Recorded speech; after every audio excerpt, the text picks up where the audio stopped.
बड़े बड़े देवता लाइन में खड़े रहते हैं, शिव जी वेटिंग में खड़े रहते हैं, कब प्रभु दर्शन देंगे। सनक सनातन सनंदन सनकादिक ये सनक कुमार भी हैं, द्वार पर खड़े रहते हैं। शिव ब्रह्मा इंद्र 33 करोड़ देवता जिनके तख्त के ऊपर झुक जाते हैं। ये समस्त देवी देवता जिस भगवान श्री कृष्ण के द्वार पर राह देखते हैं, वह कृष्ण ब्रज में श्रीमती राधा रानी की राह देखते हैं। ऐसे ठाकुर को हमने कभी नहीं देखा। पूरी दुनिया जिसको श्रावण महीने में झुलाती है झूले में, लेकिन वह कृष्ण ब्रज में श्रीमती राधा रानी को झुलाते हैं। इतना ही नहीं, पूरा जगत जिसको प्राप्त करने के लिए पागल है, पूरी दुनिया जिसके पीछे है, बड़े बड़े योगी ध्यानी योगींद्र दुर्गम गति मधुसूदनोपी, जिस मधुसूदन कृष्ण को प्राप्त करने के लिए बड़े बड़े योगी थक जाते हैं, ध्यानी ध्यान करते रह जाते हैं। ऐसे दुर्लभ हाथी दुर्लभ कृष्ण ब्रज में रहने वाली गोपियों के हाथ की कठपुतली बन जाते हैं। गोपियां कहती हैं, कृष्ण तुझे छाछ चाहिए तो हमारे सामने नाचना पड़ेगा। अब एक गिलास छाछ के लिए कृष्ण आधा घंटा नाचते हैं। इतने ऐश्वर्यमय भगवान, परंतु ब्रज में। तो इस प्रकार कृष्ण अपनी लीला से, अपनी सुंदरता से, ब्रज के सखा कहते हैं, कृष्ण अरे सारे तू लड़का बना है तो इतने लोगों की नाक में दम करके रखा है, किसी को चैन से जीने नहीं देता है। न तो गोपियों को चैन से जीने देता है, न हमको चैन से जीने देता है। यहां तक तू गाय और बछड़े को भी ठीक से जीने नहीं देता, क्योंकि भागवत में वर्णन, कृष्ण जब बांसुरी बजाते हैं, बाम बाहु कृत बाम कपोलो, युगल गीत में वर्णन है। कृष्ण की बांसुरी सुनकर, उनकी सुंदरता को देखकर ये गाय और बछड़े न तो कुछ खा सकते हैं न उगल सकते हैं, चित्रवत रह जाते हैं। भले यहां तक पशु पक्षी और पेड़ पौधे के नाक में भी दम करके रखा है। तो बोले सारे, यदि तू लड़का बना है तो लाखों लोगों के नाक में दम करके रखा है। यदि लड़की बना होता तो लाखों लोग गले काट कर मर गए होते तुझे प्राप्त करने के लिए। कट जाते गला करोड़न के, करोड़ों लोग तुझे प्राप्त करने के लिए मर जाते। अद्भुत सुंदरता है कृष्ण की। इसलिए रूप गोस्वामी पद्यावली में कहते हैं कि यदि अपनी घर गृहस्थी में ही आसक्त होकर रहना चाहते हो तो कभी भी भूल से भी वृंदावन मत जाना। यदि आप चाहते हो कि बस अब ये पति पत्नी बच्चों में ही पड़े रहें, फंसे रहें, तो भूल से भी वृंदावन मत जाना। और वृंदावन यदि चले गए तो यमुना के किनारे मत जाना। और यमुना के किनारे भी यदि चले गए तो भूल से भी तीनों अंग से टेढ़े बाके बिहारी के सामने मत देखना, क्योंकि एक बार भी उसे देख लिया तो फिर संसार के नहीं रहोगे, उस बाके बिहारी के हो जाओगे, बस कृष्ण के हो जाओगे। इसलिए ब्रज में जब कोई गोप का विवाह होता था और कोई नई बहू आती थी तो उनकी सास प्रथम दिन तो उसे ट्यूशन देती थी, बेटा बेटा तुम पनघट पर पानी भरने जाओगी। पहले तो घर पर नल नहीं थे, नदी में पानी भरने के लिए जाना होता था। बेटा पनघट पर पानी भरने जाओगी तब आजू बाजू में मत देखना, घोड़े की चाल चलना। बोले क्या हुआ माँ, हमारे गांव में कोई भूत रहता है? बोले हाँ, काला भूत रहता है। यदि एक बार भी उन पर दृष्टि चली गई तो ऐसे पकड़ लेता है कि फिर छोड़ने का नाम नहीं लेता है। कृष्ण अपनी सुंदरता से सबको लुभाते थे। और भक्तों, इसीलिए रसखान जी ने भगवान को प्रार्थना कर दी, है प्रभु यदि मरने के बाद आपको मुझे मनुष्य बनाना है तो अन्य कहीं मनुष्य मत बनाना, ब्रज वृंदावन में गोकुल में मनुष्य बना देना। मानुष्य हो तो वही रस खानी, बसो ब्रज गो कुल गाव के ग्वारन। जो पशु हो तो कहाँ बस मेरो, चरावत नंद की धेनु मंजारन।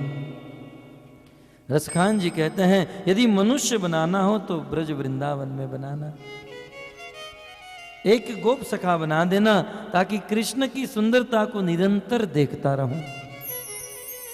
परंतु क्या करूं प्रभु, प्रभु मेरे तो ऐसे भाग्य कहाँ है कि मरने के बाद मैं मनुष्य बनूंगा। मरने के बाद यदि मैं पशु बनूं तो आपके चरणों में यही विनंती है कि नंद बाबा की 9 लाख गाय में से मुझे एक गाय बना देना। नंद बाबा की एक गाय बन जाऊंगा और निरंतर कृष्ण की सुंदरता को देखता रहूंगा। परंतु प्रभु मैंने तो जीवन में बड़े पाप किए हैं, मैं तो नंद बाबा की गाय भी नहीं बन सकता। यदि मरने के बाद मुझे पत्थर बनाना हो, पाहन हो तो वही गिरी को जो। प्रभु यदि पत्थर बनाना हो तो गिरिराज गोवर्धन की तलटी में एक छोटा सा पत्थर बना देना। कृष्ण गाय चराने के लिए आएंगे और हम लोग कृष्ण की सुंदरता को निरंतर देखते रहेंगे। ये है कृष्ण की सुंदरता। त्रिभुवन कमनम, तीनों लोकों में रहने वाले सब लोग कृष्ण की सुंदरता को देखकर उनकी कामना करते हैं। कैसा रूप है तमाल वर्णम, तमाल वृक्ष के तरह श्याम वर्ण का कृष्ण का शरीर है। और रवि कर गौरव राम बरम दधाने, सूर्य की किरण के समान पीले वर्ण का उस श्याम वर्ण के शरीर के ऊपर पीतांबर धारण किया है और वह पीतांबर अद्भुत लग रहा है।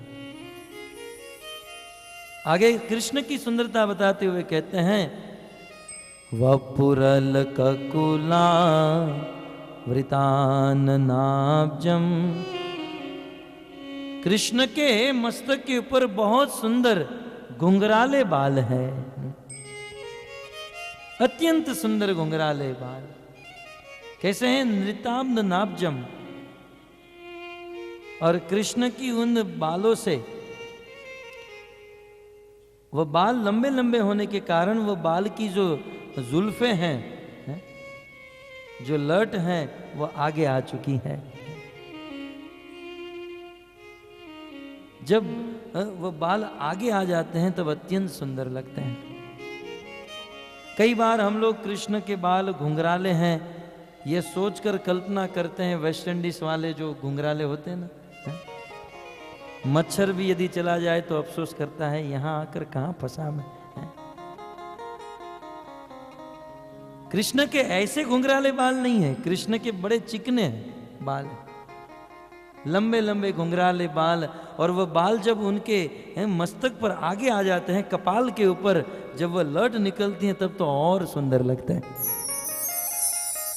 वपु के ऊपर अलक जो हैं, अलके जो हैं, कृष्ण के बाल की अलके अत्यंत सुंदर लग रही है। वक्त में सत्य कहूं, 10वीं पास करके जब मैं कॉलेज में गया तो मैंने देखा कॉलेज की लड़कियां बारंबार ऐसे ऐसे करती हैं, तो हमने सोचा ये कितनी परेशान है। एक बार एक व्यक्ति आया, प्रभु परेशान हो गया, रोते रोते प्रभु परेशान हो गया, कुछ करो। क्या हुआ? बोले मेरी पत्नी मुझे बहुत परेशान कर रही है। बोले तुम्हारी पत्नी परेशान करे तो शादी क्यों की? बोले सत्य कहूं प्रभु, जब मैं उसे देखने के लिए गया तो उसकी लट के ऊपर, अलग के ऊपर फिदा हो गया। तो मैंने कहा यदि लट के ऊपर फिदा हो गया तो लट को काट कर आ गया होता, पूरे गोडाउन को लेकर क्यों आ गया? ये जो अलग हैं, ये जो जुल्फ हैं, ये एक सुंदरता का कारण है। तो भगवान श्री कृष्ण के कपोल के ऊपर बहुत सुंदर अलके हैं। कहते हैं कि ऐसे सुंदर भगवान श्री कृष्ण में जो विजय सखे अर्जुन के सखा हैं, ऐसे अर्जुन के सखा कृष्ण में मेरी अनवद्य रति उत्पन्न हो जाए। बहुत सुंदर बात कहते हैं, विजय सखे रति रस्तु में नवद्या। विजय सखे अर्जुन के सखा कृष्ण में मेरी अनवद्य रति उत्पन्न हो जाए। पितामह भीष्म कहते हैं कृष्ण में मेरी ऐसी रति उत्पन्न हो जिसमें कोई विविधान न पड़े, कोई विघ्न न हो। भक्तों, भगवान के प्रति प्रेम करने में कुछ विघ्न होते हैं। जब कोई भक्त भगवान की भक्ति करता है, जब कोई भक्त भगवान से प्रेम करता है, तो उस प्रेम के मार्ग में दो विघ्न आते हैं। प्रथम विघ्न है भगवान को प्रेम करने के मार्ग में प्रथम विघ्न अन्य फल की कामना। हमारा लक्ष्य है कृष्ण प्रेम प्राप्त करना, और कृष्ण प्रेम करने के लिए कृष्ण भक्ति प्रारंभ कर देते हैं, और कृष्ण भक्ति करते करते करते कभी कभी कृष्ण प्रेम को भूलकर मान प्रतिष्ठा सम्मान की कामना होने लगती है। ये हमारे प्रेम में, कृष्ण भक्ति में बहुत बड़ा विघ्न है। पितामह भीष्म क्या कहते हैं कि हे कृष्ण, आपके प्रति मेरा जो प्रेम है उस प्रेम में कोई विघ्न न आए। अर्थात कृष्ण मैं आपसे प्रेम करूं, परंतु उस प्रेम में किसी भी प्रकार की कामना न रखूं। कई बार लोग भगवान की भक्ति करते हैं तो भगवान की भक्ति भगवान से कुछ मांगने के लिए करते हैं। रात दिन हम भगवान से मांगते रहते हैं, हमें गाड़ी मिल जाए, बंगला मिल जाए, ये मिले वो मिले। परंतु भगवान के शुद्ध भक्त भगवान से कुछ नहीं मांगते हैं, बड़े बुद्धिमान होते हैं। भगवान कपिलदेव माता देवहूति से कहते हैं, सायुप्य सामीप्य सालोक्य साष्टी। यहां तक भगवान अपनी मुक्ति भी अपने भक्त को देना चाहे फिर भी दीयमानम न गृणंती। भक्त भगवान से कुछ भी नहीं मांगता, कुछ भी नहीं स्वीकार करता। यह है शुद्ध भक्त का लक्षण। क्योंकि भक्तों, शुद्ध भक्त भगवान से कुछ नहीं मांगते हैं, शुद्ध भक्त भगवान को ही मांग लेते हैं।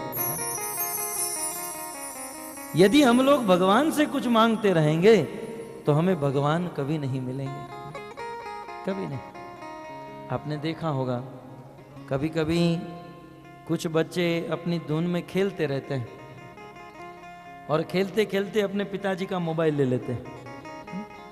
25-30 हजार का मोबाइल होता है और छोटे बच्चे उस मोबाइल से खेलने लगते हैं। पिताजी देखते हैं कि ये मेरा मोबाइल बिगाड़ देगा। तब पिताजी क्या करते हैं, उस बच्चे को कहते बेटा मोबाइल दे दे। बेटा मोबाइल नहीं देता है। तब पिताजी 1 रुपये की चॉकलेट लेकर मोबाइल दे दे। तब बेटा क्या करता है, चॉकलेट ले लेता है, मोबाइल दे देता है। भक्तों, ये घाटा का सौदा है। 1 रुपये की चॉकलेट में लोभित होकर उस बच्चे ने 25 हजार का मोबाइल दे दिया। कभी कभी हम भक्तों के जीवन में यही हो रहा है। हम लोग चाहते हैं कृष्ण प्रेम, कृष्ण भक्ति के द्वारा हमें कृष्ण प्रेम मिल रहा है, और कृष्ण प्रेम के मार्ग में कभी कभी माया आती है, और माया उस प्रेमी भक्ति को लुभाने के लिए कुछ धन दे देती है।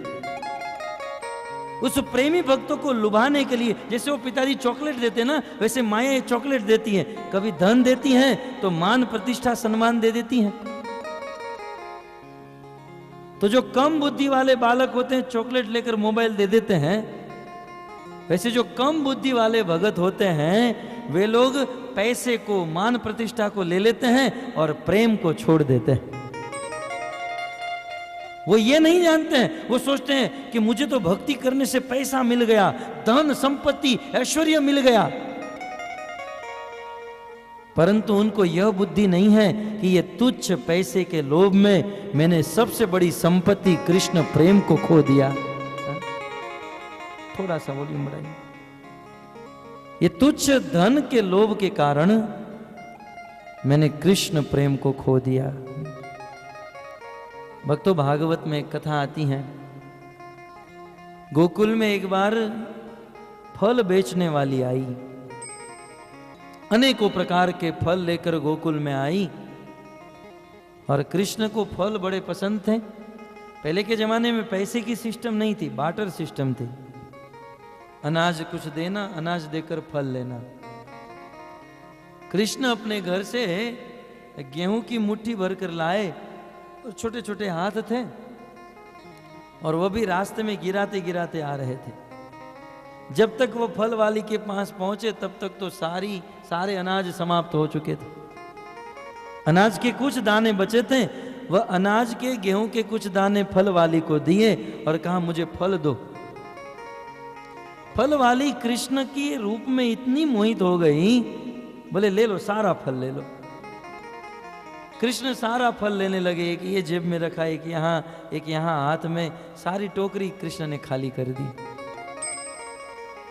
तो इस प्रकार फल लेकर कृष्ण गए, और फल वाली अपना सारी टोकरी खाली करके अपने घर वापस जा रही थी। घर जाने के लिए बीच में यमुना नदी पड़ी। अपनी टोकरी को जब नीचे उतारा तो वो टोकरी हीरे, मोती और जवेरात से भर गई। हमने तो ताली बजाई, लेकिन वह फल बेचने वाली रोने लगी। यदि हम होते तो हम लोग खुशी के मारे पागल हो जाते, काम बन गया। 2-5 फल देकर इतना धन, इतनी संपत्ति मिल गई, हम तो खुशी के मारे नाचने लगते। लेकिन जब फल वाले ने देखा कि कृष्ण ने मुझे इतना धन संपत्ति ऐश्वर्य दे दिया, जोर जोर से रोने लगी। उस समय वह फल वाली अफसोस करने लगी कि कृष्ण इस तुच्छ धन, हीरे मोती और जवेरात के लोभ में तुमने मुझे ठुकरा दिया। कृष्ण, मुझे आपका ये धन, आपकी ये संपत्ति नहीं, मुझे तो कृष्ण आपका प्रेम चाहिए, मुझे तो आप चाहिए।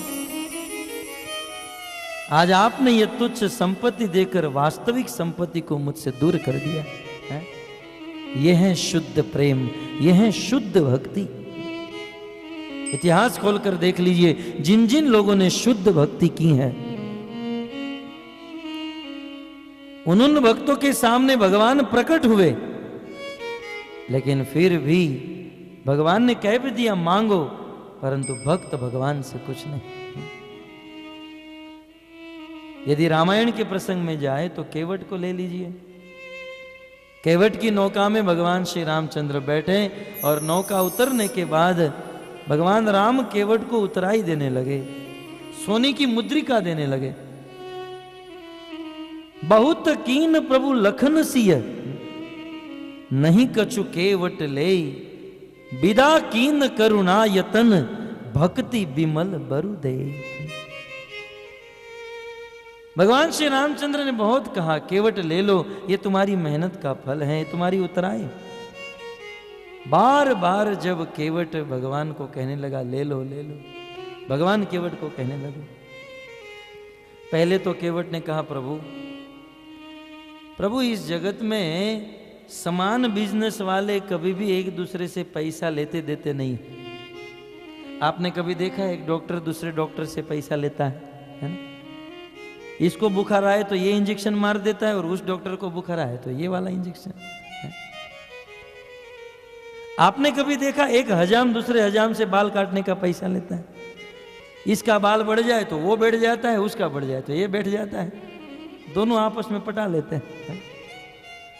तो प्रभु, दो समान बिजनेस वाले, समान धंधे वाले कभी भी किसी से लेते देते नहीं है, और आपका और मेरा धंधा समान है।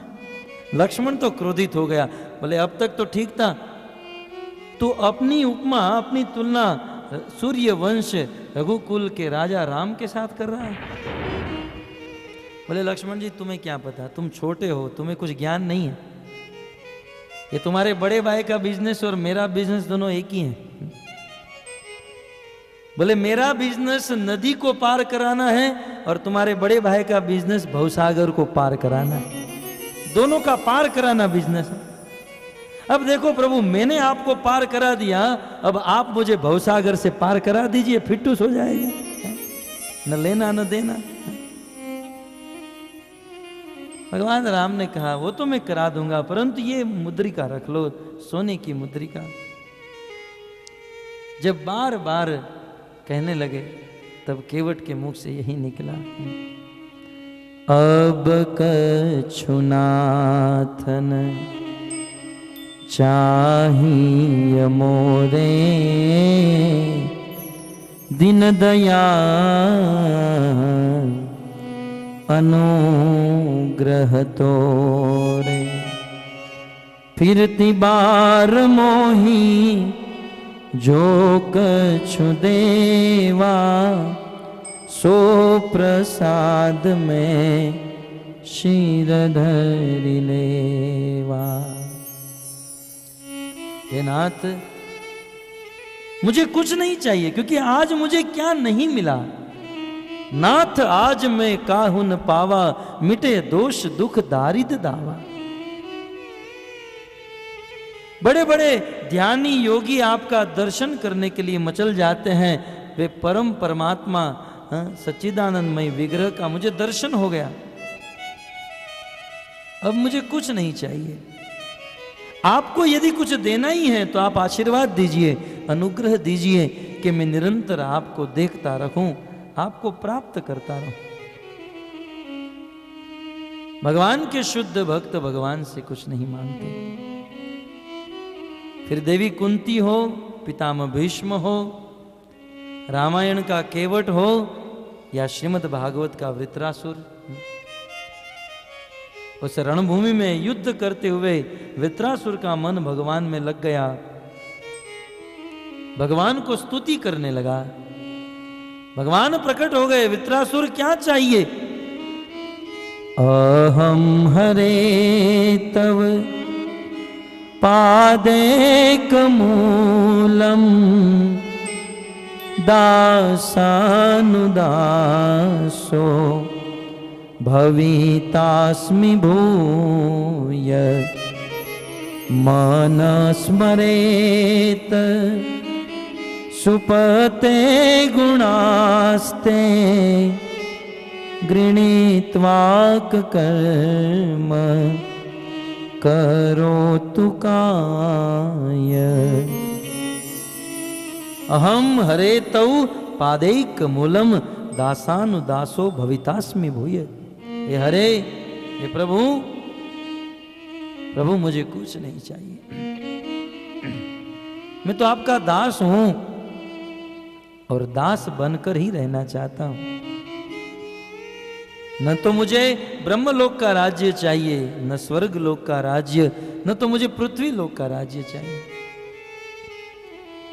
यदि आपको देना ही है तो प्रभु आपका दर्शन दीजिए।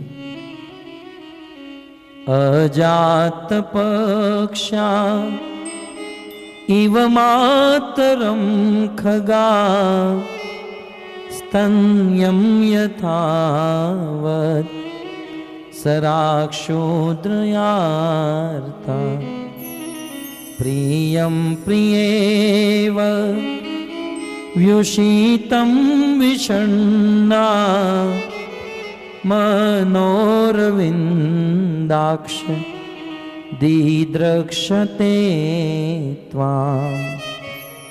हे प्रभु, मुझे आपसे कुछ नहीं चाहिए, आपको देना ही है तो मुझे आप चाहिए। जैसे पक्षी के छोटे छोटे बच्चे जिसकी पंख नहीं आई है और उनके माता पिता वन में भोजन एकत्रित करने के लिए जाते हैं, संध्या हो जाती है, माता पिता को आने में देरी हो जाती है, तब भूख से व्याकुल वह पक्षी के बच्चे चिल्लाते हैं और जैसे अपने माता पिता की राह देखते हैं, प्रभु बस मैं आपके दर्शन की उसी प्रकार राह देखता हूं। जैसे गाय घास चरने के लिए वन में गई है और यहां पर बछड़े भूखे हुए हैं, अपनी गाय का दूध पीने के लिए अपनी माँ की राह देखते हैं, कब मेरी माँ आएगी और मुझे अपने स्तन का पान कराएगी। ऐसे बछड़े अपनी माँ गाय का राह देखते हैं, वैसे ही प्रभु मैं आपके दर्शन की राह देख रहा हूं। जैसे किसी पतिव्रता पत्नी का पति परदेश गया हो, यहां पत्नी को दुखी किया जा रहा हो और उस समय वह पतिव्रता नारी अपने परदेश गए हुए पति की राह देखती हैं, प्रभु वैसे ही मैं आपकी राह देख रहा हूं। आप मुझे कब दर्शन देंगे? आपको देना ही है तो आपका दर्शन दीजिए। भक्तों, हम भगवान की भक्ति करें, परंतु भगवान की भक्ति करते हुए भगवान से कुछ न मांगे। यदि मन में कामना है, कभी कभी भक्तों को भी कुछ वस्तु चाहिए, परंतु यदि हम कृष्ण की भक्ति करेंगे तो कृष्ण की भक्ति करते करते कृष्ण की एक दिन ऐसी कृपा होगी कि हमारी सारी कामना जलकर भस्म हो जाएगी। नहीं तो विचार कीजिए, ध्रुव महाराज के हृदय में कितनी बड़ी कामना थी। वो तो राज्य के लोभी थे, उनको तो राज्य प्राप्त करना था। अपने पिताजी से बड़ा राज्य ध्रुव महाराज को चाहिए था और उस राज्य के लोभ में भगवान से विष्णु की भक्ति की। और जब भगवान विष्णु ध्रुव महाराज के सामने प्रकट हो गए और कहा, ध्रुव बेटा जो चाहिए वो मांग लो, तो उस समय भी ध्रुव ने यही कहा कि हे प्रभु, प्रभु मैं वैसे तो घर से निकला था राज्य के लोभ में, लेकिन जब आपकी भक्ति मैंने की और जब मैंने आपका दर्शन कर लिया तो मेरी सारी कामना चली गई। प्रभु क्या बताऊं, मैं तो निकला था एक टूटे हुए कांच के टुकड़े की खोज में,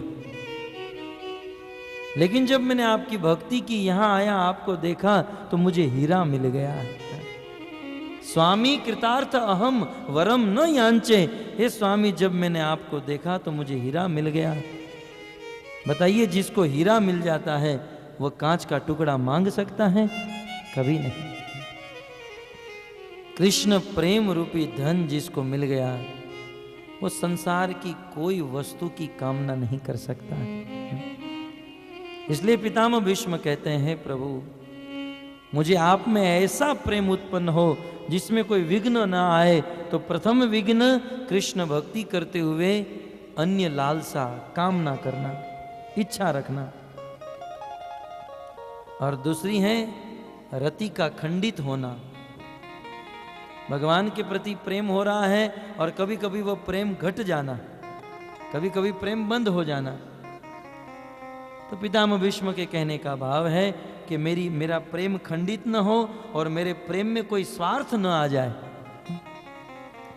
क्योंकि भक्तों, जब हम भगवान की भक्ति करते हैं और भगवान की भक्ति करते हुए हमारे हृदय में कुछ इच्छा होती है, तब चैतन्य चरितामृत में लिखा है कि ऐसी भक्ति को वास्तव में भक्ति नहीं कहा जाता। निजेंद्रिय प्रीति वांछा तार नाम काम। निजेंद्रिय, अपनी इंद्रियों के प्रीति के लिए, अपने सुख के लिए, अपने लिए यदि कोई व्यक्ति भगवान की भक्ति करता है तो वो काम है। और कृष्णेंद्रिय प्रीति वांछा धरे प्रेम नाम। और कृष्ण के लिए, जो कृष्ण को सुखी करने के लिए जो भक्ति करता है उसे प्रेम कहा जाता है। भक्तों, चैतन्य महाप्रभु ने, श्रील प्रभुपाद जी ने हमें प्रेमा भक्ति सिखाई है। हमें स्वार्थ वाली भक्ति नहीं करनी है या हमें भय वाली भक्ति नहीं करनी है। कुछ लोग भगवान से डर कर भक्ति करते हैं, कुछ लोग अपने स्वार्थ के लिए भक्ति करते हैं, परंतु हमें भक्ति करनी है भगवान को सुखी करने के लिए।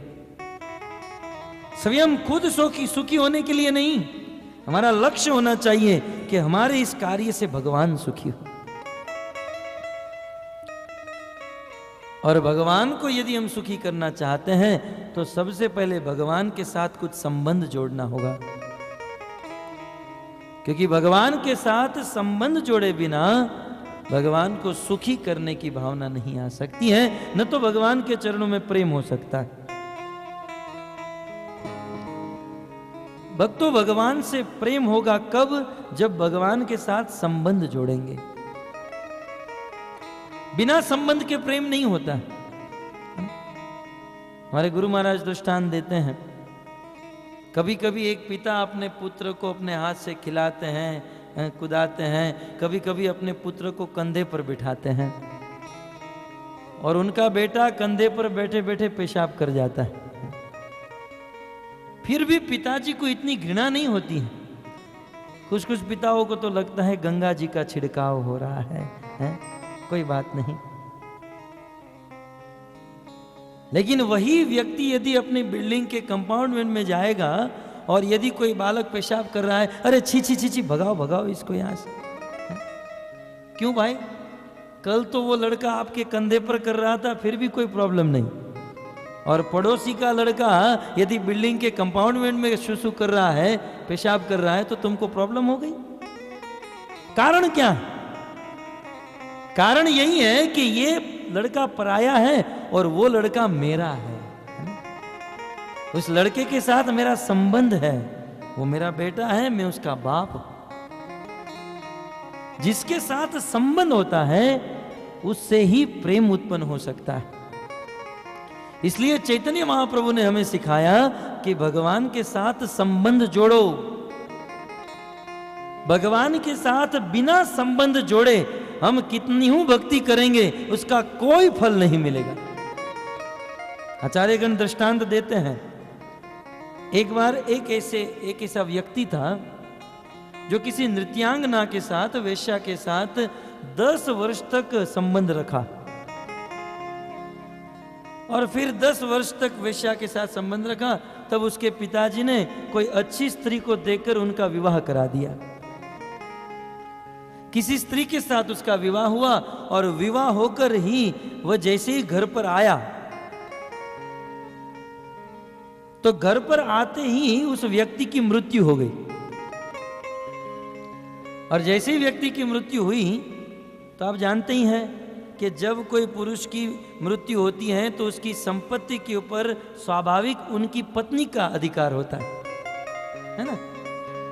कोर्ट कचहरी वाले आए, वकील आए और सब लोग ने एग्रीमेंट बनाया और न जाने क्या क्या बनाया और बनाकर कह दिया कि इस आदमी की सारी संपत्ति अब उनकी पत्नी के नाम की है।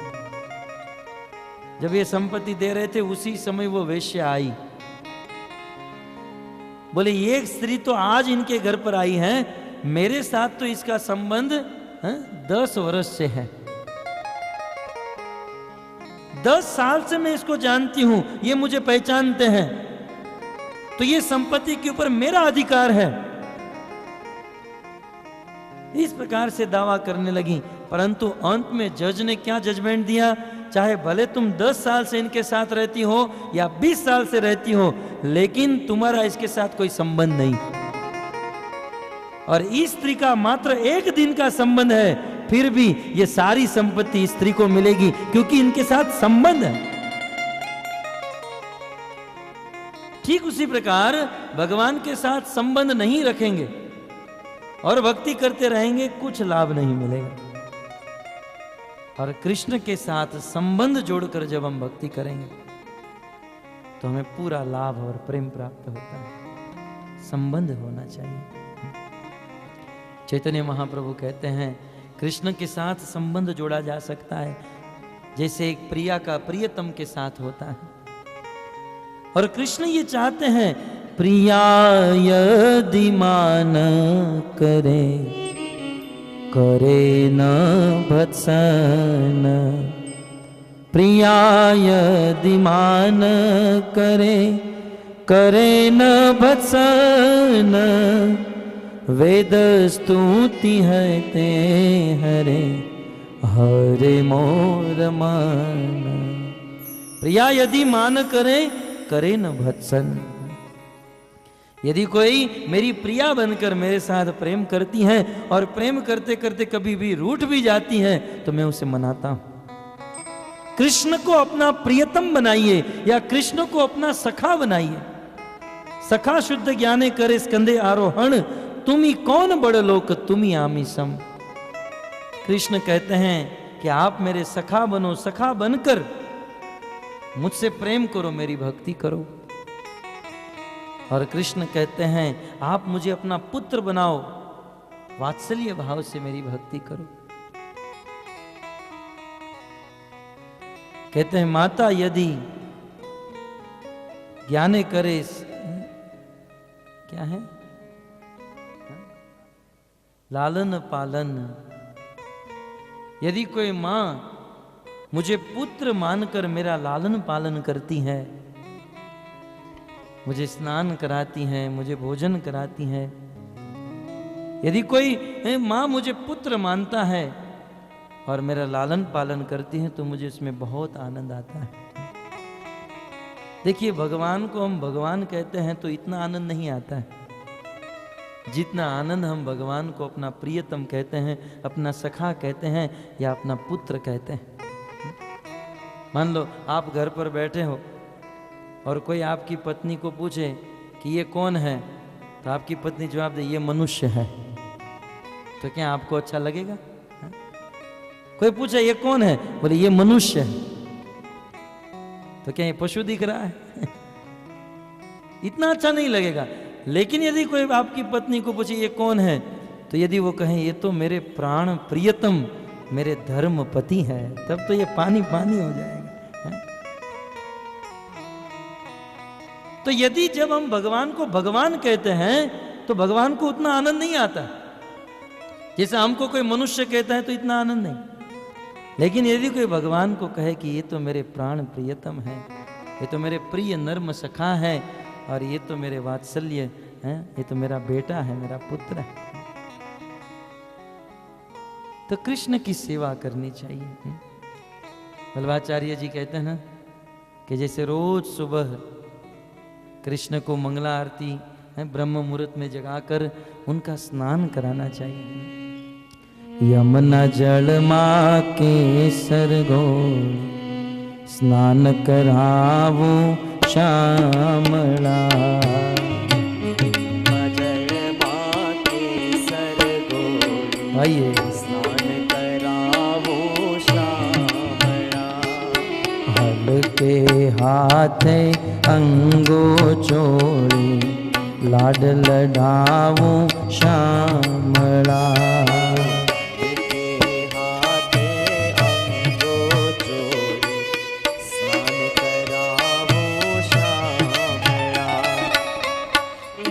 यदि कोई माँ बनकर भगवान श्री कृष्ण को पुत्र बनाकर रोज सुबह लड्डू गोपाल को स्नान कराए, और कैसे स्नान कराए? हल्के हाथ से। हैं? कुछ लोग तो ठाकुर जी को ऐसे स्नान कराते हैं पीतांबरी पाउडर से धो डालते हैं, मांझ देते हैं। बिल्कुल हल्के हाथ है, प्रेम से, क्योंकि हमारे प्रभु हमारे भगवान संवेदनशील व्यक्ति हैं। आगे कहते हैं वस्त्रो अंगे लूची आपू पीड़ु पीतांबर श्यामला। वस्त्रो अंगो लूची आपू पीड़ु पीतांबर श्यामला। तेल सुगंधि नाथी आप वाकड़िया तुझ वाण मां।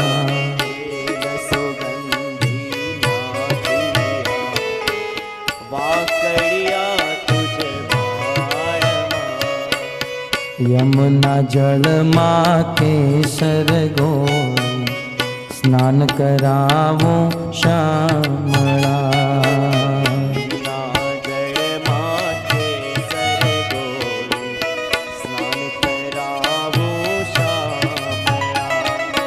हंसती जाऊं वाते वाते, नाची उठूं तान मां। हंसती जाऊं बाटे बाटे, नाची उठूं तान मां। जब कोई भक्त कृष्ण को पुत्र मानकर उनकी सेवा करते हैं, उनको स्नान कराते हैं, उनको वस्त्र पहनाते हैं, तो भक्तों कृष्ण भी उनके साथ बात करने लगते हैं। और कृष्ण की बात को सुनकर मैया को अत्यंत आनंद आता है। भागवत में अनेकों प्रसंग में, सूरदास जी ने सुर सागर में अनेकों प्रसंग में वर्णन किया है। यशोदा मैया जब कृष्ण को स्नान कराती तो कृष्ण स्नान करना नहीं चाहते, भाग जाते थे, जबरदस्ती पकड़कर स्नान कराते थे। आज भी कृष्ण ये लीला करते हैं। रोज सुबह जगकर यदि कृष्ण को स्नान कराए तो आज भी आप देख सकते हैं। कभी कभी कृष्ण दूध नहीं पीते थे, कृष्ण को दही माखन ही अच्छा लगता था। यशोदा बार बार प्रयास करती थी, कृष्ण दूध पियो, नहीं पीती थी। तब यशोदा कहती थी, कृष्ण तुम दूध पियोगे ना तो तुम्हारी चोटी तुम्हारे बड़े भाई दाऊजी जैसी लंबी हो जाएगी। अच्छा माँ, मेरी चोटी लंबी हो जाएगी? तब कृष्ण गड़गड़ करके सारा दूध पी जाते थे। 1 दिन, 2 दिन, 3 दिन, 5 दिन, 10 दिन के बाद कृष्ण जब कांच के सामने खड़े रहते थे और अपनी चोटी को देखते थे और चोटी लंबी नहीं हुई तो जोर जोर से रोने लगते। मैया दौड़ कर आती थी, क्या हुआ? बोले मैया तू तो कहती थी ना दूध पीने से मेरी चोटी बढ़ जाएगी। मैया तो बिल्कुल झूठी है, मेरी चोटी नहीं बढ़ रही है, तू मुझसे झूठ बोलती है। अब देखना मैया, जब कोई मुझे पूछेगा तू किसका लड़का है तो मैं कहूंगा मैं नंद बाबा का लड़का हूं, मैं तेरा नाम कभी नहीं लूंगा। और बड़ा होकर जब मथुरा में जाऊंगा तो तेरे लिए साड़ी नहीं लाऊंगा, मेरे पिताजी के लिए धोती लाऊंगा। इस प्रकार से कृष्ण की इन लीला को सुनकर यशोदा के हृदय में आनंद ही आनंद छा जाता था। कभी कभी यशोदा कृष्ण को सुलाने के लिए छत पर लेकर जाती थी और छत पर सोते सोते कृष्ण चंद्रमा के सामने देख लेते तो जीद पकड़ लेते, मैया मुझे चंद खिलौना चाहिए, मुझे ये चंद खिलौना चाहिए। मैया कहती थी ये चंद खिलौना कहां से ला कर दूं, तू ये ले ले वो ले ले। नहीं मैया मुझे यही खिलौना चाहिए। अब यशोदा चंद्रमा को नीचे कैसे उतारे? कृष्ण बहुत जिद्दी थे, जिद पकड़ कर बैठ जाते। तब मैया अपनी बुद्धि से सोचकर बोले तू खड़ा रहे, मैं तुझे चंद्र खिलौना ला कर देती। यशोदा नीचे से एक थाली लेकर आती, उसमें पानी भरकर लाती और थाली को रख देती और कृष्ण को बुलाती, कृष्ण देख। वो चंद्रमा का प्रतिबिंब उस थाली में आ जाता था पानी में। बोले कृष्ण देख आ गया ना खिलौना, अब बैठ जा यहाँ पर, लेकिन इस पानी में हाथ मत डालना। बोले हाँ मैया। मैया चली जाती थी और कृष्ण के मन में होता था इसको जरा हाथ में पकड़ कर देखूं, और जैसे ही उसमें अपनी उंगली डालते तो पानी तितर भीतर हो जाता, चंद्रमा खो जाता। फिर से चिल्लाने लगते, मैया चंद खिलौना चला गया। तो इस प्रकार अपनी लीला से यशोदा को रमाते। कभी कभी अपने प्रांगण में खेलते खेलते वहां पर बछड़े बांध कर रखते थे यशोदा मैया। बछड़ों को बांध कर नहीं, खुले ही छोड़ देते थे। दूध दही गोबर वहां पर पड़ा रहता था। कृष्ण कभी कभी बछड़े की पूंछ पकड़ लेते थे और पूंछ जैसे ही पकड़ लेते बछड़े दौड़ने लगते। बलराम भी बछड़े की पूंछ और दोनों भाई को बछड़े खींच कर लेकर जाते और जोर से चिल्लाते बचाओ बचाओ बचाओ। लेकिन अनंत कोटि ब्रह्मांड के अधिपति को इतना ज्ञान नहीं था, पूंछ छोड़ देंगे तो बच जाएंगे। पूंछ पकड़कर चिल्लाते थे हमें कोई छुड़ाओ। अब बछड़े ने थोड़ी पकड़ के रखा। तो ऐसी अद्भुत वात्सल्य लीला को देखकर यशोदा मैया हंस पड़ती थी। आज भी यदि कृष्ण की सेवा की जाए, लड्डू गोपाल को अपना पुत्र बनाकर, ठाकुर जी को अपना पुत्र मानकर यदि उनको स्नान कराए, भोजन कराए, वस्त्र पहनाए, तो आज भी कृष्ण हमारे साथ बात कर सकते हैं, बोल सकते हैं। हंसती जाऊं वाते वाते, नाची उठूं तान मां। हंसती जाऊं बाते बाते, नाची उठूं तान मां। नजर न लागे श्याम सुंदर, टपक करी दऊं गाल मां। नजर ना लागे मारा श्याम सुंदर, टपका करी दऊं गाल मां। यमुना जल माँ के सरगो, स्नान कराऊं श्यामला।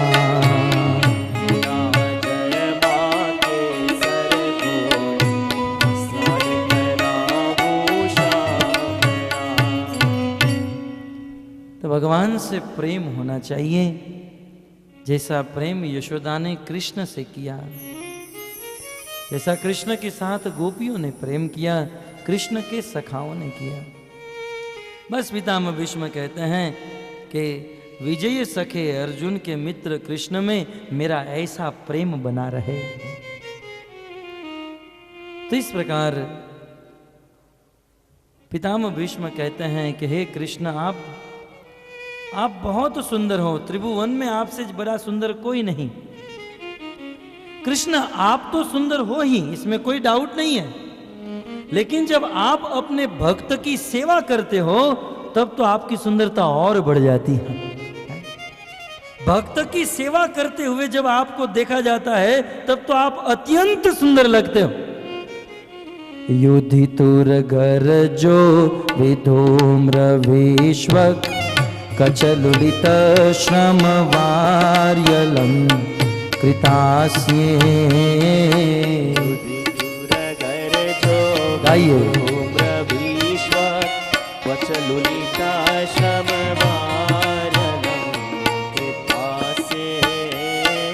मम निशित शरे विभिद्यमान, त्वचि विलसत् कवचेस्तु कृष्ण आत्मा।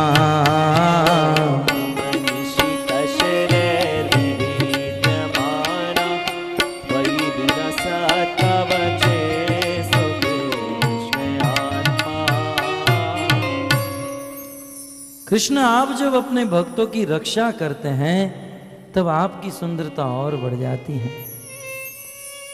कृष्ण ये दृश्य और किसी ने नहीं, मैंने देखा है, क्योंकि अर्जुन तो आपके पीछे खड़ा रहता था, लेकिन मैं तो आपके सामने खड़ा रहता था। मैंने देखा है युधितुर गरजो विधूम्र विश्वक। कभी कभी अर्जुन के रथ को तेज गति से चलाने के लिए आप घोड़े के ऊपर प्रहार करते थे, घोड़ों को बुलाते थे। 4-4 घोड़े जिस रथ में जुते हुए थे, और ऐसे घोड़े जब तेज गति से भागते थे तो घोड़ों के खुर से, घोड़ों के पांव से वो रज उड़ने लगती थी, और घोड़ों के खुर से उड़ी हुई रज कृष्ण के ऊपर लग जाती थी और कृष्ण धूल धूसरित हो जाते थे। अपने भक्त अर्जुन की सेवा करते हुए, उनकी रक्षा करते हुए आपका पूरा शरीर धूल धूसरित हो जाता था। एक तो काले थे, एक तो आप काले हो, और ये रज लगने से और काले हो जाते। कृष्ण को बलदेव जी और गोपियां अक्सर चिढ़ाते रहते थे। कृष्ण मैया से कहते थे, मैया ये मेरा बड़ा भाई तो है, लेकिन बड़ा है लेकिन कुछ काम का नहीं। क्या हुआ बेटा?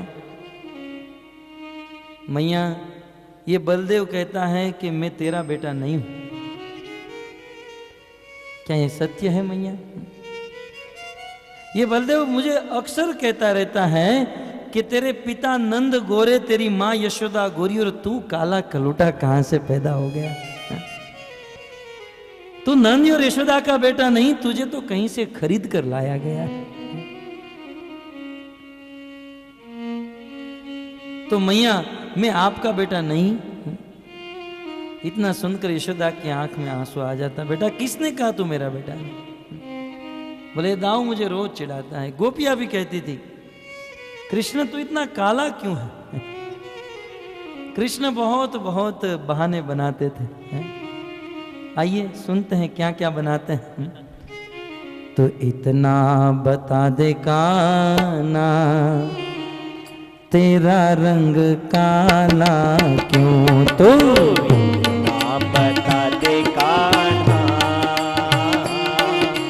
तेरा रंग काला क्यों। तू काला होकर भी जग से निराला क्यों।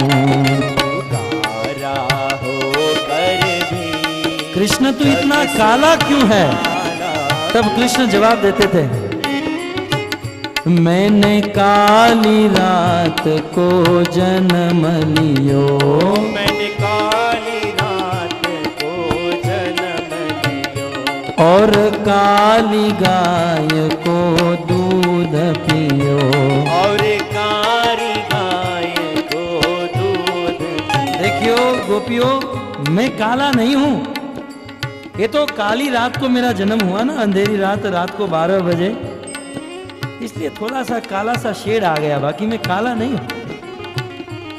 गोपिया कहती है हो नहीं सकता है, तू काला है। तब कृष्ण दूसरा बहाना बताते हैं, बोले मैं काला नहीं हूं लेकिन मेरी माँ क्या बताऊं काली गाय का दूध पिलाती है।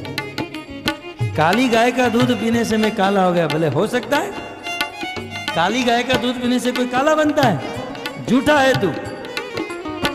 तो बोले मैं वास्तव में गोपियों तुम देखो मैं काला नहीं हूं, ये तो मैं कंधे के ऊपर काले रंग की कमरी पहनता हूं। ये काली कमरी मेरे कंधे पर है इसलिए काला रिफ्लेक्शन मेरे चेहरे पर आ रहा है, मैं काला नहीं हूं। और काली गाय को दूध पियो। और काली गाय को दूध पियो। मेरी कमरी का रंग काला इसीलिए काला हूँ। मेरी कमरी का रंग काला बोले बिल्कुल झूठा है, हो ही नहीं सकता। तब कृष्ण आगे और बहाना बनाते हैं, मैं काली दाह में कूद पड़ियो। मैं काली देह में कूद पड़ियो। और काली नाग को नाथ लियो। और काले नाग को नाथ लियो। मैं फण फण पे नृत्य कियो इसीलिए काला हूँ। मैं फन पे नृत्य धरो इसीलिए काला। बोले बिल्कुल झूठा है, यमुना में गिरने से कोई काला हो जाता है। काली नाग का दहन करने से, काली नाग पर नृत्य करने से कोई काला, बिल्कुल झूठा। बोले सत्य बताऊं गोपी मैं क्यों काला हूं। मैं काला नहीं, तेरे मस्तक के ऊपर जो मटकी है वो काली है। तेरी गोरस मटकी काली है। तेरी गोरस मटकी तेरी मटकी काली है और मैं काला नहीं, तेरा मन काला है इसलिए मैं काला दिख रहा हूं, बाकी मैं तो गोरा हूं।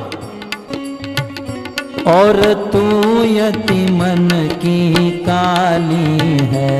और तू अति मन की काली है। तेरी चुनरी का रंग काला इसीलिए काला हूँ। तेरी का रंग काला इसीलिए काला। अनेकों बार गोपियां पूछती रहती कृष्ण तू काला क्यों है, काला क्यों है। कृष्ण परेशान हो जाते और जब बहुत बहुत बहाने बनाए गोपियां नहीं मानी, तब कृष्ण वास्तविक कारण बताते हैं और ऐसा कारण जो हमारे हृदय को छू जाए। कृष्ण कहते हैं सत्य बताऊं गोपियों में क्यों काला हूं। सत्य कहूं, तुम लोग अपनी आंखों में काले रंग का काजल लगा कर आती हो और काजल लगाकर मेरे सामने आती हो और मुझे इतना देखती हो कि मुझे अपनी आंखों में बिठा देती हो। और घंटों के बाद कई घंटों के बाद मुझे अपनी आंखों से बाहर निकालती हो, इसलिए तेरी आंख के काजल का रंग मेरे ऊपर लग गया, इसलिए काला हूं।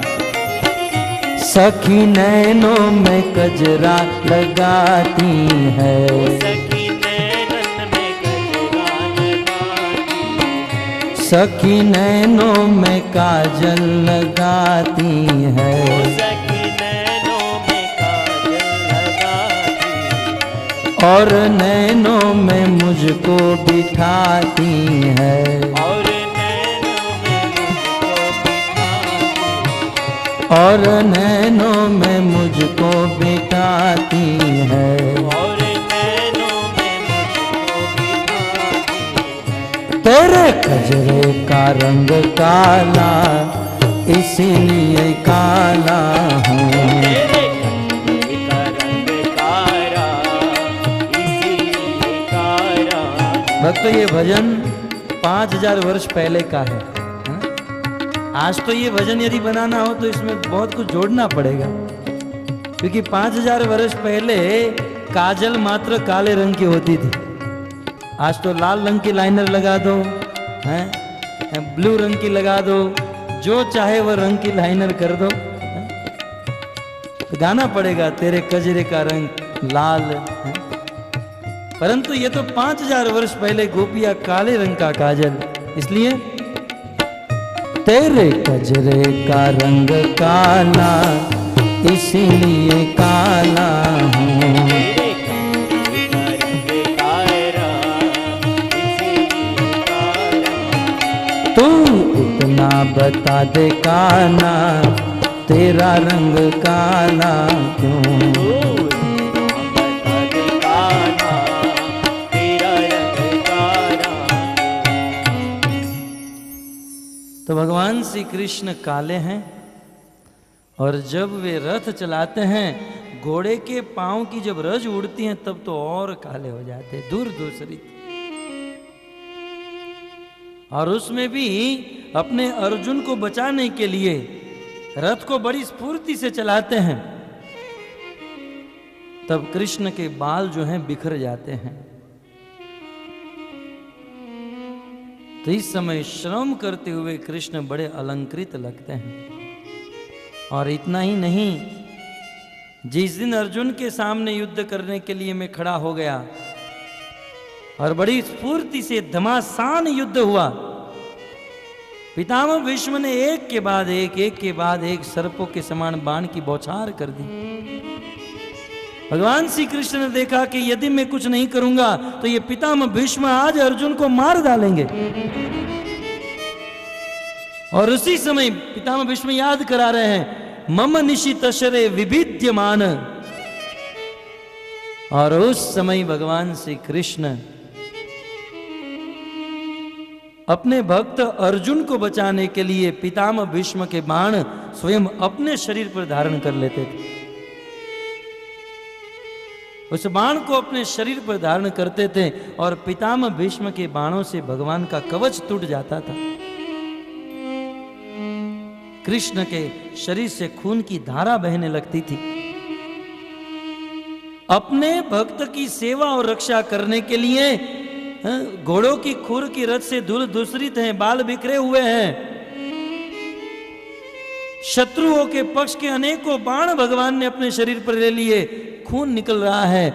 और भक्त को रक्षा करने की ये जो कृष्ण की छवि है, ये पितामह भीष्म के हृदय में बैठ गई। बोले मुझे ये दृश्य याद आ रहा है कृष्ण। इतना ही नहीं, अब पितामह भीष्म को युद्ध के प्रथम दिन की बात याद आ रही।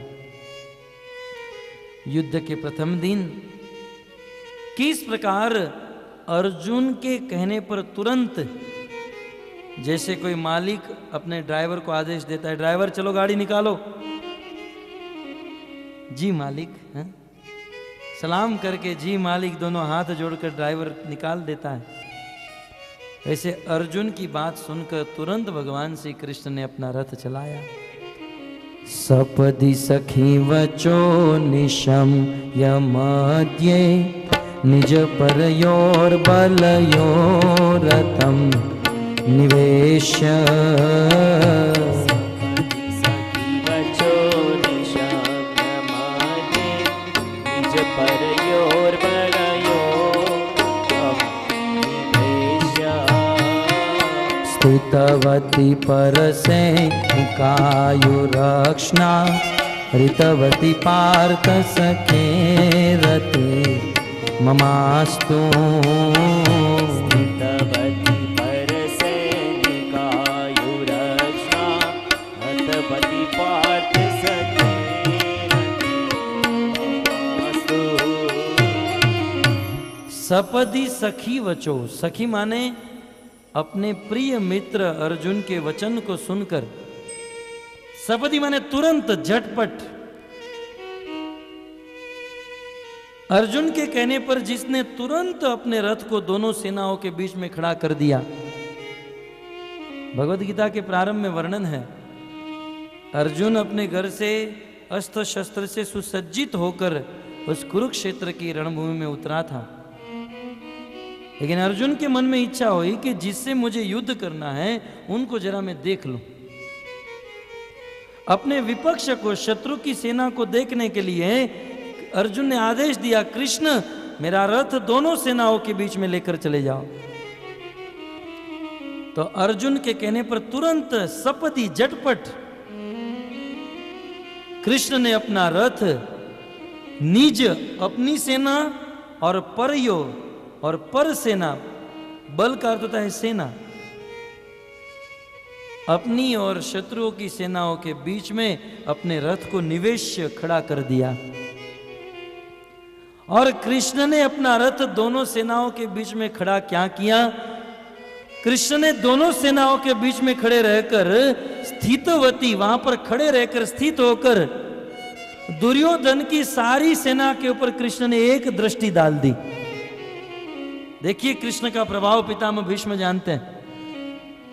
कृष्ण ने अपनी एक दृष्टि घुमा दी दुर्योधन की सेना के ऊपर। कृष्ण की दृष्टि दुर्योधन की सेना के ऊपर क्या घूम गई? दुर्योधन की सेना में समस्त सैनिकों की आयु को कृष्ण ने हर लिया। स्थितवती पर से निकायु रक्षणा, ये पर सेना में, शत्रुओं की सेना में जितने भी योद्धा थे, अपनी एक दृष्टि मात्र से हितवती, कृष्ण की एक दृष्टि से सारे योद्धा को कृष्ण ने मार डाला।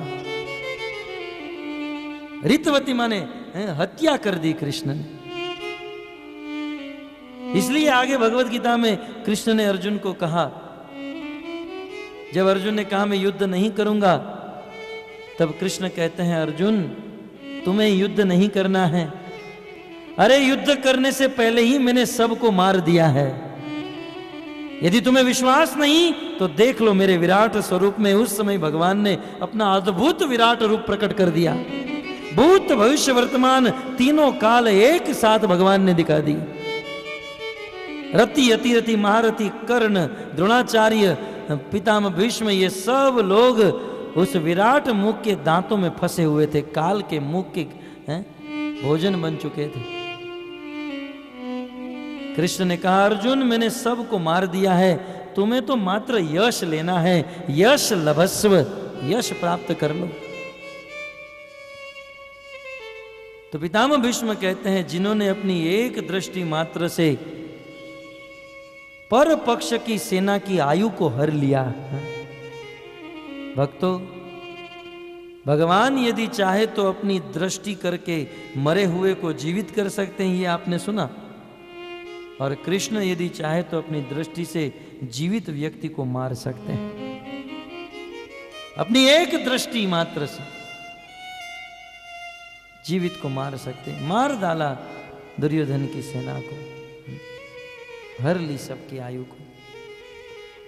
आचार्यगण अपनी टीकाओं में लिखते हैं वास्तव में कृष्ण ने अपनी दृष्टि से सभी सैनिकों को मार तो डाला, परंतु भगवान जिसको मारते हैं वो मरता नहीं, वो तर जाता है।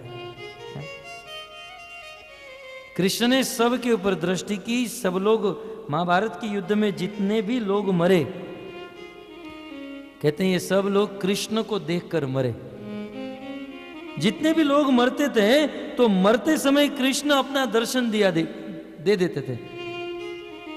और भगवत गीता में लिखा है, अंत काले च मामेव स्मरण मुक्त्वा कलेवरम।